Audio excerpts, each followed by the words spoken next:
James Wilton, an 18-year-old from Britain, tragically lost his life while volunteering to fight in Ukraine.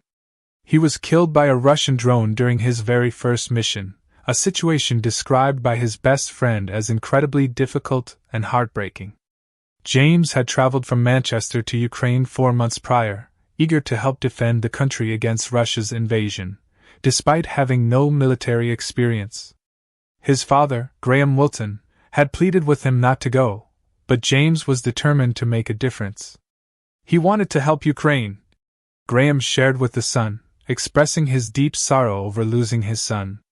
James had joined a small group of international fighters who were responsible for delivering supplies to the front lines.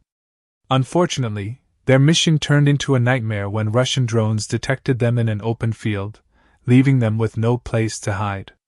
At the time of the attack, James was with his best friend Jason, an American volunteer.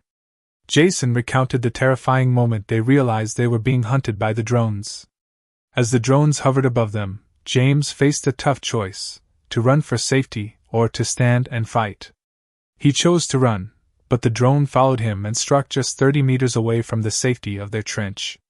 For months, James's death went unreported, allowing his family to grieve privately. Graham, who works as a trade counter assistant, traveled to Ukraine to attend his son's cremation. There, he met Jason and other foreign fighters who had fought alongside James. "It's taken time to process, but I think it's important people know about James's sacrifice," Graham said, highlighting the impact of his son's decision.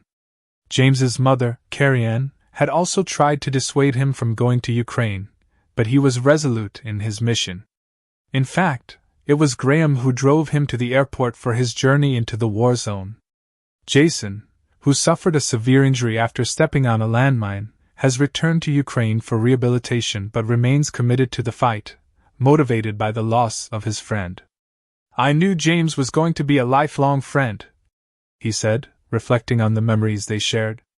Despite having no formal military training, James quickly adapted to his role in Ukraine's 2nd International Legion. His fellow recruits saw him as a younger brother, eager to prove himself in a challenging environment. Now Graham is considering going back to Ukraine to scatter his son's ashes, a final tribute to the young man who gave everything for a cause he believed in. In a related incident, another British aid worker, Ed Scott, lost an arm and a leg after a Russian drone strike while evacuating civilians near the front lines. He was seriously injured when a drone attacked the civilian-marked van he was driving. Meanwhile, other British volunteers have also faced tragic fates in Ukraine, including former soldiers who sacrificed their lives in the ongoing conflict against Russian forces.